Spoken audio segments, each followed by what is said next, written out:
village of Dagger's Reach clung to the cliffs like a barnacle, its weathered cottages huddled close against the constant roar of the sea. The villagers, hardened by years of harsh storms and salt-bitten winds, lived in the shadow of the towering lighthouse perched high above. For as long as anyone could remember, the lighthouse had stood there, its sweeping beam cutting through the fog like a knife. But in recent years, that light had taken on an eerie quality, flickering in ways that unsettled even the bravest sailors. Gideon Hurst was the keeper of that light. Tall, broad-shouldered, with a face as craggy as the cliffs themselves, he attended the lighthouse for nearly 2 decades.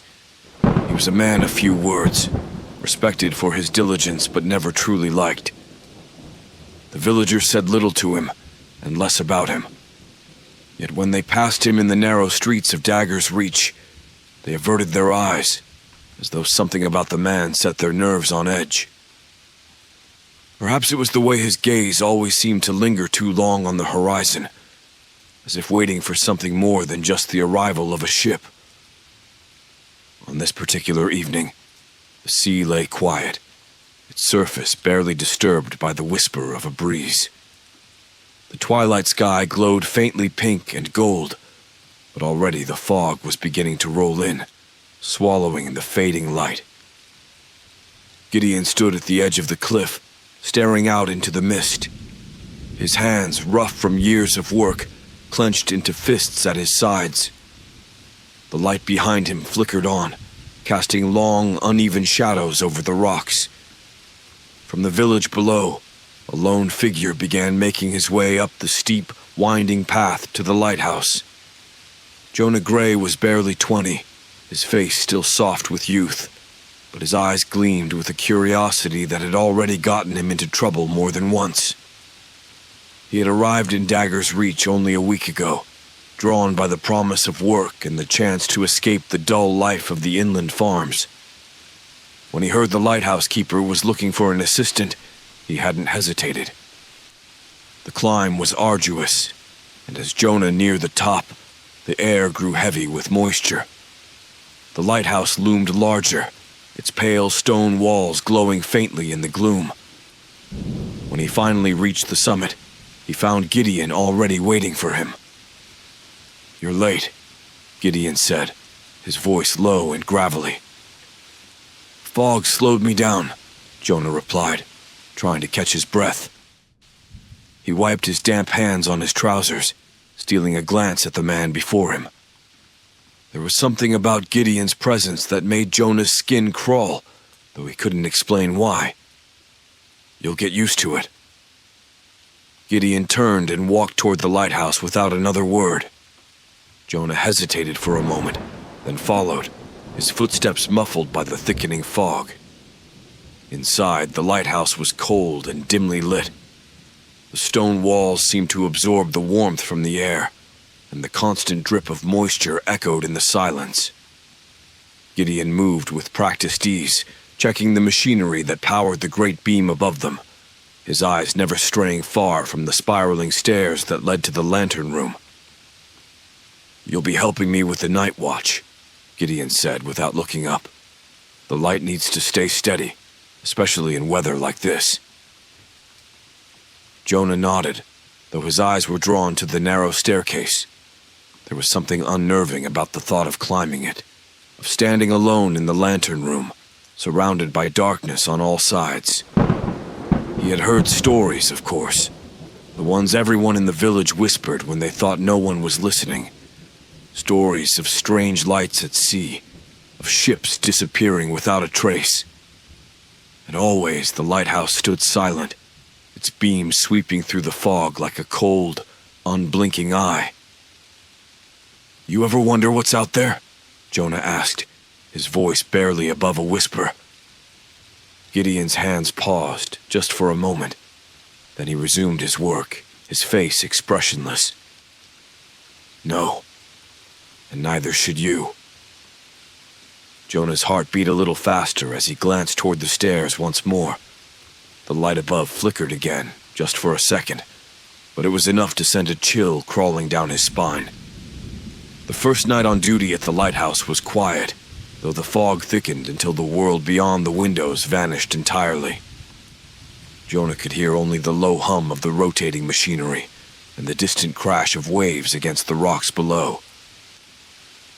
Every so often, Gideon would glance at him, his eyes cold and unreadable, before returning to his task of watching the lantern's steady glow. The fog hung heavy, muffling even the sounds of the sea. It felt oppressive, as though the lighthouse itself were adrift in a world cut off from time and place. Jonah tried to shake the unease that crept over him, telling himself it was just the isolation playing tricks on his mind. By the third hour, exhaustion set in. He yawned, stretching his stiff muscles, and glanced at Gideon, who sat in his chair, eyes half closed as if lost in thought. Jonah rose to his feet, intending to walk the perimeter of the room to keep himself awake. But as he neared the base of the stairs that spiraled up to the lantern room, a sound stopped him cold. It was faint, barely a murmur, but it was there, drifting through the thick walls of the lighthouse like a ghost. A whisper. At first, he thought it was the wind, the way it sometimes moaned around the cliffs. But as he listened, his heart began to race. No, it wasn't the wind. It was voices. Several, maybe. He couldn't make out the words, but the tone was unmistakable. A low, mournful sound, like a plea. It sent a shiver down Jonah's spine. He turned slowly toward Gideon, expecting the older man to be just as startled. But Gideon hadn't moved.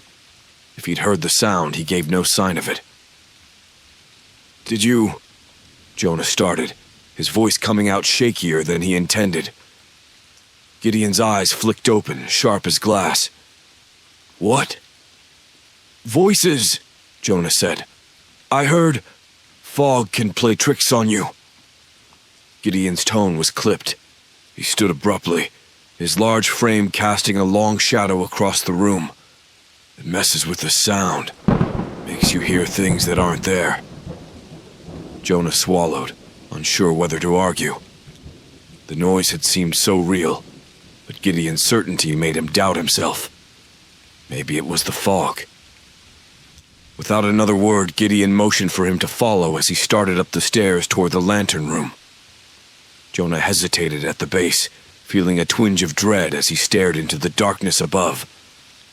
The whispers had stopped, but the memory of them lingered like a cold hand at the back of his neck.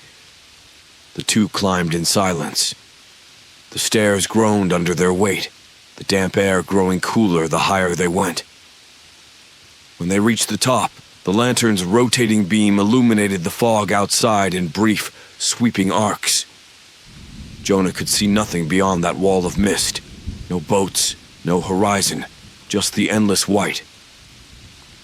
"The light stays on," Gideon said, his voice firm. "No matter what you hear, no matter what you think you see." Jonah frowned. "What's that supposed to mean?" Gideon turned to him, his eyes dark. "It means you don't go messing around with things you don't understand. The sea's dangerous enough without inviting trouble." Jonah nodded, though the words did little to reassure him. He turned his attention to the light, watching as it cut through the fog with its steady, hypnotic rhythm. But something about the way Gideon spoke gnawed at him. There was a warning in his tone, something unspoken yet clear. Hours passed, and the whispering didn't return that night, but the unease never left. Jonah couldn't shake the feeling that something was out there in the mist, watching, waiting. When the shift finally ended and they descended the stairs in silence, Jonah lingered by the door. "Gideon," he said, his voice quiet, "are the stories true? About ships vanishing? The strange lights?" For a long moment, Gideon didn't answer. He stood at the doorway, his gaze fixed on the horizon where the fog swallowed everything. Then, without looking back, he muttered, Some things are better left buried. As Jonah watched him disappear into the night, the whispers seemed to return, faint but insistent, carried on the tendrils of fog that curled around the lighthouse. This time he knew he hadn't imagined them. Something was out there, and it wasn't going away. The next morning brought no relief from the fog. It pressed against the windows of the small cottage beside the lighthouse where Jonah had been given a modest room. From inside he could hardly see the cliffs, much less the sea, and the constant murmur of waves beyond the mist felt distant, dreamlike. Jonah sat at the table, absent-mindedly turning a mug of coffee in his hands. He hadn't slept well, the strange whispers from the night before still clinging to his mind. The lighthouse felt different now, like the fog itself was seeping into its stones, dragging with it secrets too old to be known. He shook his head, trying to clear his thoughts. Gideon had said it was all in his mind, the way sound played tricks in the fog. But then why had the voices felt so intentional? He couldn't let it go. With nothing to do until his next shift, Jonah decided to explore the lighthouse more thoroughly. Gideon had left early, heading into the village for supplies, which gave Jonah a rare opportunity to poke around undisturbed. He wasn't sure what he was looking for, but a nagging curiosity gnawed at him. The lighthouse was quiet when he stepped inside, the machinery that powered the lantern humming faintly in the background. Jonah made his way through the lower levels first, finding little more than rusting tools and old supplies. But as he moved toward Gideon's quarters, an old room set near the base of the tower, he noticed something odd.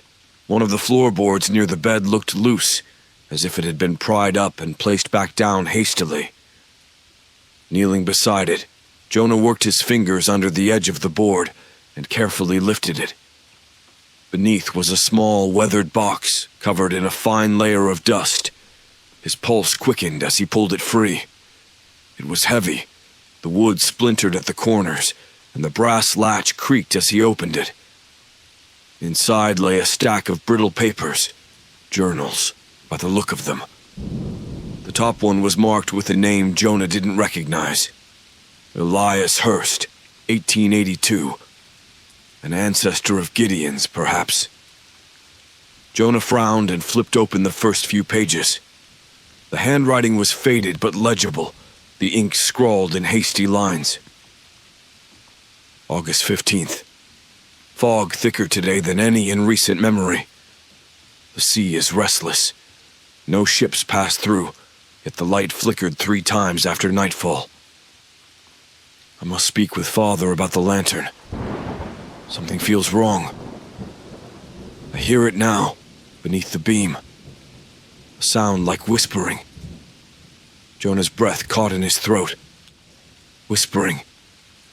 The words seemed to leap off the page. He turned to the next entry, his fingers trembling. August 19th. Father grows more withdrawn. He watches the lantern constantly, speaks only in riddles. I asked him about the sounds. He won't answer directly, but I see the fear in his eyes.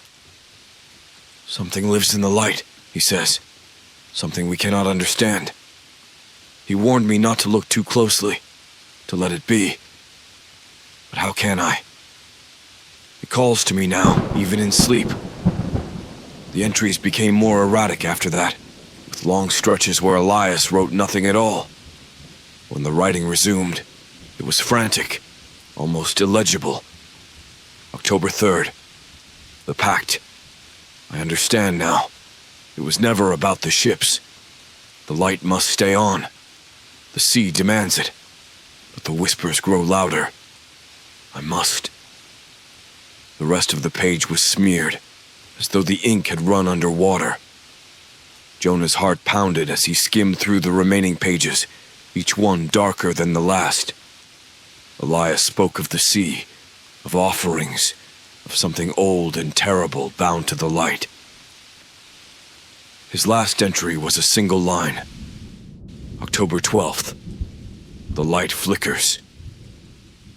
Tonight, I will go to the lantern room and see it for myself.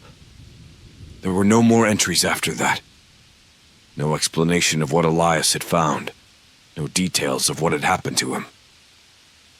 Jonah felt a chill settle deep in his bones as he closed the journal.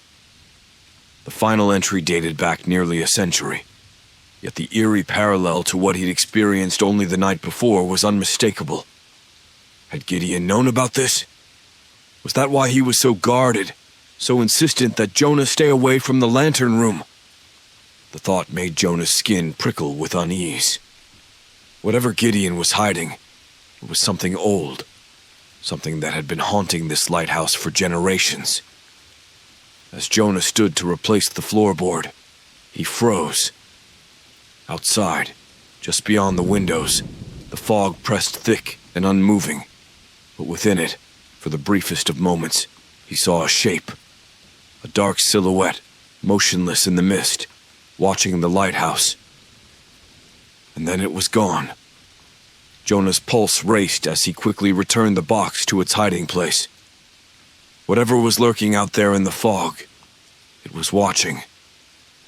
And it wasn't alone. The fog returned with a vengeance that night, wrapping the lighthouse in an even thicker shroud than before. Jonah's shift began at dusk, the fading sunlight swallowed by the rolling gray waves of mist. By the time he and Gideon climbed to the lantern room, the world outside had disappeared entirely, as if the lighthouse stood alone in some liminal space between land and sea. Gideon was quieter than usual. He seemed preoccupied, his eyes never leaving the lantern's steady pulse. Jonah's mind, however, was racing. The journal he'd found weighed heavy on him. What had Elias Hurst seen on that final night? What had he meant by "the sea demands it"? Jonah had too many questions and no idea where to begin. Hours passed in uneasy silence, the light sweeping through the fog with its rhythmic, mechanical hum. Jonah sat by the window, his fingers drumming nervously against the cold glass. Every now and then he glanced toward Gideon, who remained a motionless shadow at the far end of the room, his back turned to Jonah. Then something changed. The light flickered. Once. Twice. Jonah stood up, his heart skipping a beat. He'd seen that flicker before in the journal's description, and now it was happening. He moved to the center of the room, instinctively stepping closer to the lantern. "Gideon," Jonah said, his voice barely above a whisper. "The light." But Gideon didn't respond. He remained still, his eyes locked on the lantern, jaw clenched tight. Jonah's chest tightened as he looked back to the beam, which now flickered erratically, the rhythm broken. The fog seemed to thicken around the lighthouse, swirling in a way that made Jonah's head swim. And then he saw it.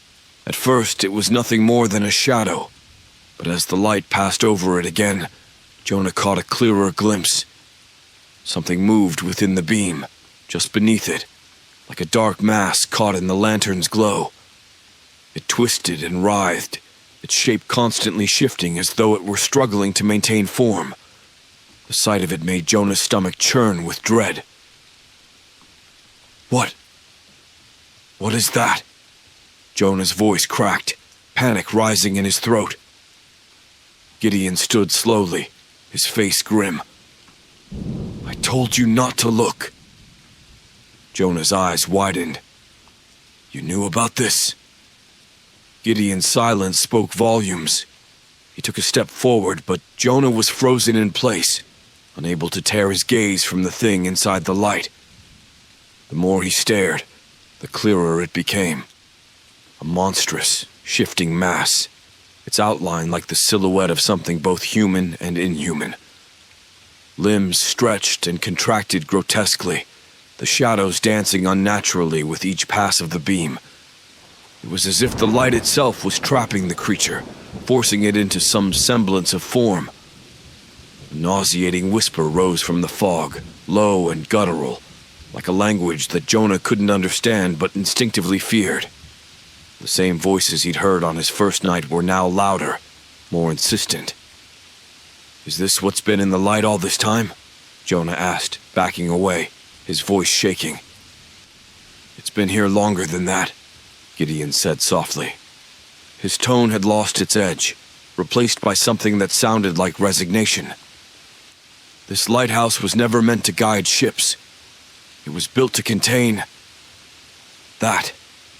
Jonah swallowed hard, bile rising in his throat as the whispers grew more frantic, pulsing in time with the flickering light. He realized now that the lantern wasn't a beacon. It was a prison. And the thing inside, the thing writhing just beneath the surface, was fighting to escape. Gideon stepped toward the lantern, his face a mask of grim determination. "It needs to be fed," he said quietly. "If the light fails, it will be free. The sea demands it stay locked away." "Fed," Jonah echoed, backing toward the staircase. "What are you talking about?" Gideon's eyes met Jonah's, and for the first time there was a hint of fear in the old man's gaze. "The pact. We keep the light on by offering it what it craves." Jonah felt cold terror grip his chest. "You mean... people?" Gideon nodded slowly. "The sea takes what it's owed. That's the price. It's always been that way." Jonah's mind raced. He'd heard the old stories about ships disappearing near Dagger's Reach, about sailors lost at sea. He had always assumed it was the fog, the rocks, the natural dangers of the coast. But now he realized the truth was far darker. The whispers reached a fever pitch, louder and more insistent, as the thing beneath the light twisted violently, its shadowy form pressing harder against the beam. Jonah took another step back, his breath coming in shallow gasps. And then the lantern flickered again, this time longer than before. Jonah's stomach dropped. He had to make a choice: stay and help Gideon keep the thing contained, or run and escape this nightmare. But something told him there was no escaping the lighthouse's secret. The fog wrapped tighter around the lighthouse that night, so thick it felt like the building itself had been swallowed whole. The air was stifling, heavy with the briny scent of salt and decay. Jonah's mind raced as Gideon's revelation hung in the room, pressing down on him like the weight of the storm that was sure to come. The sea takes what it's owed. Jonah paced near the doorway of the lantern room, every instinct in his body screaming to run. But where? The village wouldn't offer safety, not with that thing lurking in the light, growing stronger with each flicker. And now Gideon's words echoed in his mind. It needs to be fed. "What happens if we don't feed it?" Jonah asked, his voice trembling. Gideon's face was pale, his expression haunted. "The light goes out. It breaks free. And the sea will take more than just one soul. It'll take everything." Jonah's chest tightened with fear and disbelief. He had signed up for a job, not this madness. "And you've been feeding it? What? People? Sailors?" Gideon looked away, his silence an answer in itself. The horror settled deep in Jonah's gut, twisting with every heartbeat. The old man had been sacrificing lives, feeding them to the thing in the light, all to keep it contained. Jonah's mind reeled with the implications. All those missing sailors, all those stories of lost ships. It had never been the sea. It had been the lighthouse. "Who decides?" Jonah asked, his voice tight. "Who decides who gets fed to it?" Gideon's eyes darkened. "The sea does." Before Jonah could press further, a loud creak echoed through the lighthouse, followed by a low groan of wind forcing its way through the cracks in the stone walls. The storm had finally arrived, as if summoned by the thing beneath the light. The whispers that Jonah had been hearing since his first night on the cliffs returned, louder and more urgent now, swirling with the wind. He backed away from the lantern room, his hands trembling. The idea of staying there with that monstrous, writhing shadow in the light made his skin crawl. He had to leave, had to get away from the madness that had infected this place. But just as he turned toward the stairs, Gideon's voice stopped him. "Wait." Jonah froze, his hand on the railing. When he looked back, Gideon's face was a mask of resignation. "You don't understand, boy. There's no leaving. Once you've seen it, once you've heard it, the sea has you in its sights." Jonah's heart pounded in his chest. "What are you talking about?" Gideon took a slow step forward, his eyes filled with a grim determination. "It's already chosen." Jonah's breath caught. No, I didn't agree to any of this. You're the one who made this pact." Gideon's face twisted with regret, but his tone was firm. "You're part of it now. We both are." As the storm outside raged, the lantern flickered once more, and this time the thing beneath the light pressed harder against the beam, its shadowy form almost visible even without the sweep of the lantern. Jonah could feel its pull now, a magnetic force that tugged at the edges of his mind. The whispers in the fog were louder, clearer, calling to him. "Run if you want," Gideon said quietly, "but it won't matter. The sea will claim what it's owed." Jonah's skin crawled as he looked toward the windows, the fog swirling in ominous patterns just beyond the glass. He didn't want to believe it, didn't want to accept that he had been dragged into some ancient, nightmarish cycle. But the thing in the light seemed to pulse with anticipation, as if it could sense his fear. "I'm not going to let this happen," Jonah muttered, more to himself than to Gideon. "There has to be another way." Gideon shook his head slowly. "There's no other way. It's been this way for generations. You keep the light on or the sea takes more than just one soul." Jonah's mind raced. He couldn't accept that. He wouldn't. There had to be something they were missing, some way to break the cycle. He glanced back at the journal he'd found, its brittle pages still burned into his memory.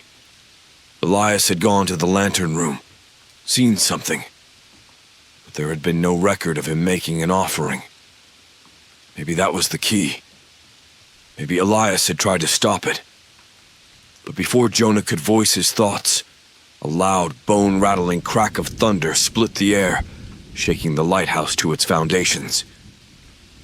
The light flickered violently, and for a moment, the thing beneath it writhed furiously, as though it were testing the strength of its prison.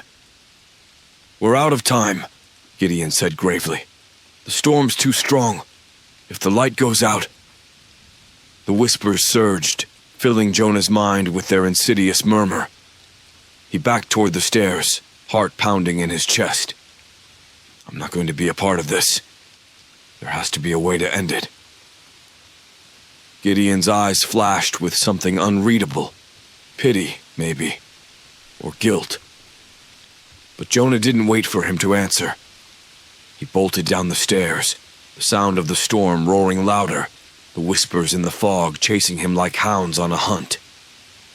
He wasn't going to be the sea's offering. Not tonight. The wind howled as Jonah bolted down the spiraling staircase, each step more precarious than the last, as the storm shook the lighthouse with violent force. His breath came in ragged gasps, his heart pounding so hard it seemed to echo in his skull. The whispers followed him, louder now, weaving through the cracks in the walls, promising something terrible if he stayed. At the base of the tower, Jonah stopped to catch his breath, glancing frantically toward the lighthouse door. The storm outside was a wall of fury, the rain slashing sideways against the windows, the sky black with thunderclouds. The world beyond the door was lost in the fog, but even in the chaos of the storm, Jonah could feel it. Something was out there in the mist, watching. He couldn't run. He had nowhere to go, and Gideon's warning echoed in his mind. Once you've seen it, the sea has you in its sights. There had to be a way to stop this. Elias Hurst had tried. Jonah was sure of it now, but his journal had cut off before explaining how. Jonah's gaze flickered to the stairs that led back up to the lantern room. He could hear the light's rhythmic hum overhead, its flicker now growing dangerously erratic, as if the very storm was trying to extinguish it. If the light went out, the thing beneath it would escape, and the sea would claim more than just one life. Jonah's mind raced. Elias had gone to the lantern room, seen the creature inside the light, and written about a pact. But something about that story didn't add up. If the light's only purpose was to imprison the creature, why demand a sacrifice? And why, Jonah wondered, did it seem like the sea wanted the light to go out? In the pit of his stomach, Jonah felt a dark realization dawn. The lighthouse had always been a lure. Jonah's eyes widened as the truth clicked into place. The thing inside the light wasn't just a prisoner. It was bait. The sea wasn't satisfied with taking one soul at a time. It was hungry for more. The light was never meant to save ships.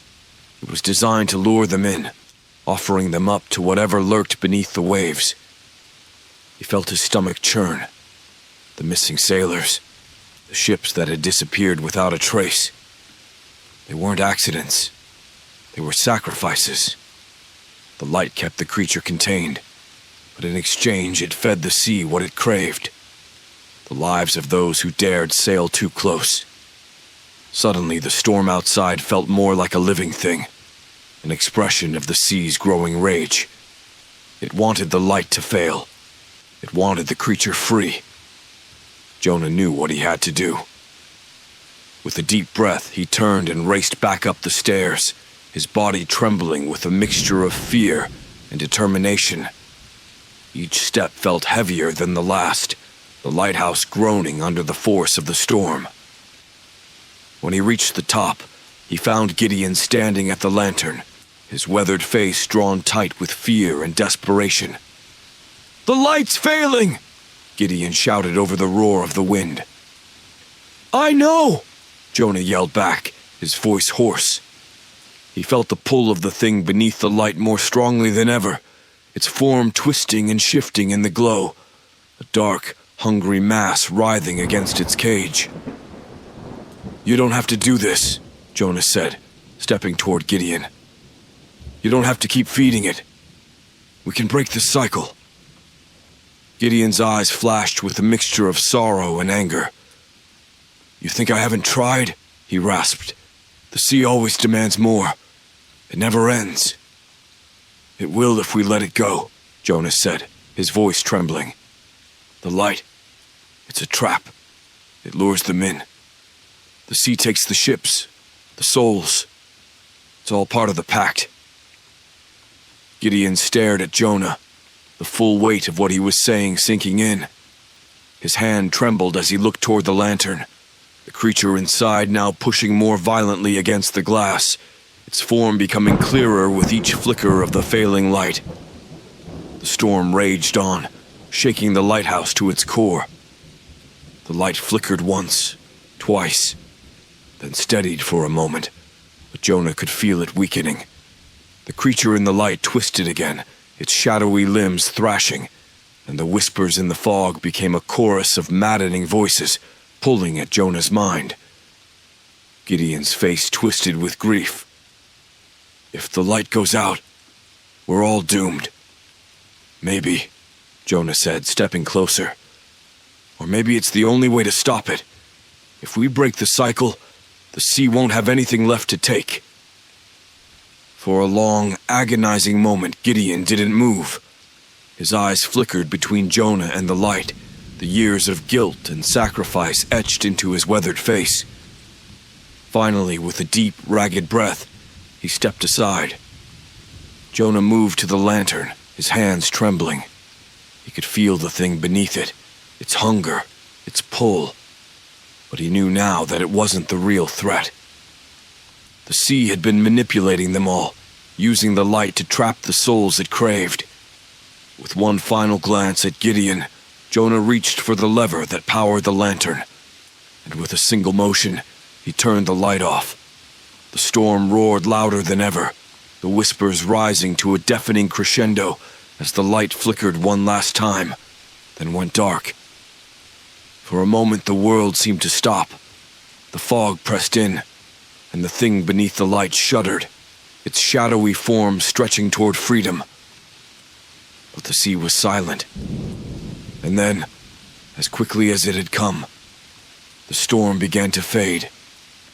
The whispers died away, leaving only the sound of the wind and the distant crash of the waves. Jonah and Gideon stood in the darkness, waiting for whatever came next. But the light remained dark, and the sea at last was quiet, was